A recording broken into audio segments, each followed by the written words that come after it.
Hey everyone, and welcome to today's Explainer. We're jumping right into the brilliant, completely invisible infrastructure that literally holds the modern internet together. Seriously, it's the silent workhorse running in the background of every single click, tap, and search you make. I'm talking, of course, about the domain name system, or DNS. Without it, well, the web as we know it simply wouldn't exist.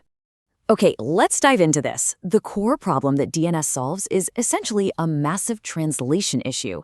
You see, humans speak in words, but computers, they only speak in numbers. We are great at remembering human-friendly domain names like example.com or, our favorite news site. But servers don't know what words are. They route traffic using machine-friendly IP addresses like 192.0.2.1. We absolutely need a phone book to bridge this gap, translating what we actually type into where the computers need to go. Here's our quick roadmap for today. First, we'll look at the internet's phone book. Then we'll trace the great lookup journey.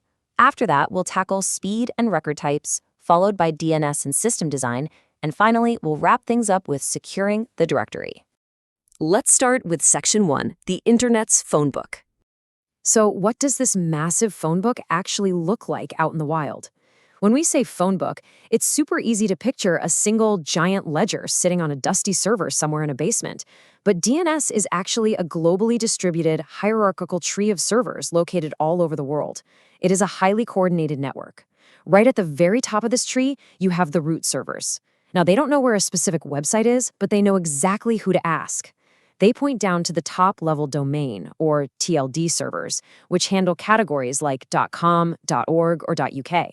And finally, those TLD servers point to the authoritative name servers for a specific domain, which hold the actual final IP address. It's honestly an incredibly elegant delegation of responsibility. Moving right along to Section 2, the Great Lookup Journey. Let's move to and see how this builds step by step. When you hit Enter on a web address, what actually happens in those ensuing milliseconds? Well, Step 1, your device doesn't do the heavy lifting itself. It asks a middleman called a recursive resolver, which is usually run by your internet service provider. Step 2, the resolver goes to the very top and queries a root server. Step 3, the root server essentially says, look, I don't know the exact site, but here's the TLD server for .coms. Step 4, the resolver asks that TLD server, which then points it to the specific authoritative server for your requested site. Step 5, the authoritative server finally returns the exact IP address. And Step 6, the resolver passes that IP right back to your device. It is a high-speed global relay race, literally happening in the blink of an eye. Section 3, Speed and Record Types. If this global relay race happens for every single thing loaded on the internet, you might be wondering, how does the whole system not just buckle under the weight of billions of constant lookups? The absolute critical secret here is caching, and it's governed by a little something called TTL, or time to live.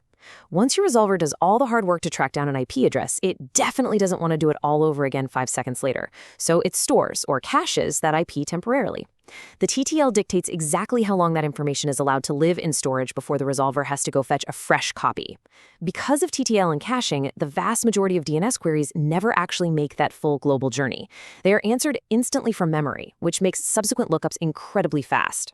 And keep in mind, DNS isn't just a simple list of numbers. It organizes a huge variety of information using different record types. For example, an A record maps a name to a standard IPv4 address, while an AAA record maps to the newer IPv6 format. But look way beyond just basic web traffic.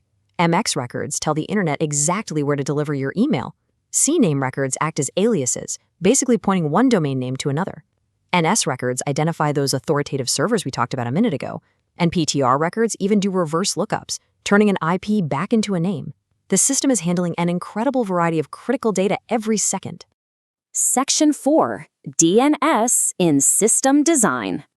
Now that we've got the basic mechanics down, let's zoom out and look at how software engineers actually manipulate the system when they're building massive applications. To really understand this, we have to ask a crucial question. What happens if a server goes down? Because let's be real, servers crash all the time.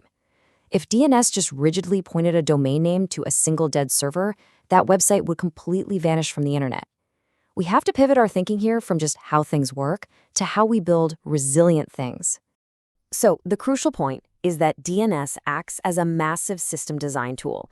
Engineers don't just use it to name things. They use it to actively route traffic. They can map one single host name to multiple IP addresses, creating immediate load balancing to share the work across different machines. Remember our friend TTL? Well, if engineers set a very low TTL, they can quickly update the DNS record if a data center goes offline, rapidly shifting users away from those unhealthy regions. Today, managed DNS services even integrate automatic health checks, and they can dynamically change the IP address a user gets based on their physical geography or network latency. It's a highly active, incredibly strategic layer of modern web architecture. Section 5. Securing the directory. Of course, being the internet's central directory puts a pretty massive target on your back. Because DNS is so central, attackers are constantly going after it, and the threats are definitely significant. A simple DNS outage can make perfectly healthy servers totally unreachable, just because no one can find their address. Then you have nasty, malicious attacks like DNS spoofing or cache poisoning, where bad actors try to inject false IP addresses into those caching resolvers we talked about. If they succeed, users typing in their bank's URL might be silently redirected to a malicious clone site. Yikes! To combat this, the industry relies on strict secure DNS practices. A major defense is DNSSEC, which adds cryptographic signatures to DNS records, basically proving they haven't been tampered with. Combine that with robust monitoring and massive redundancy, and that's how we keep the directory secure. To bring it all together, DNS really is the distributed naming system, turning human words into computer numbers. It utilizes an incredibly elegant hierarchy of root, TLD, and authoritative servers, relying heavily on caching to maintain those blazing fast speeds. Understanding DNS is absolutely essential knowledge, whether you're just trying to grasp the basic fabric of the web, or if you're out there designing scalable, fail-proof systems and prepping for advanced engineering interviews. It's quite literally the first touchpoint for how clients find your service. The internet is such a marvel of engineering, balancing incredible scale with just astonishing speed. But it relies so heavily on trust and coordination. So next time you hit enter on your keyboard, just take a moment to consider what would actually happen if this invisible, globally distributed directory suddenly forgot everything. It's a brilliant but somewhat fragile web that we rely on every single day. Thank you so much for learning with me in this explainer today, and I'll catch you in the next one.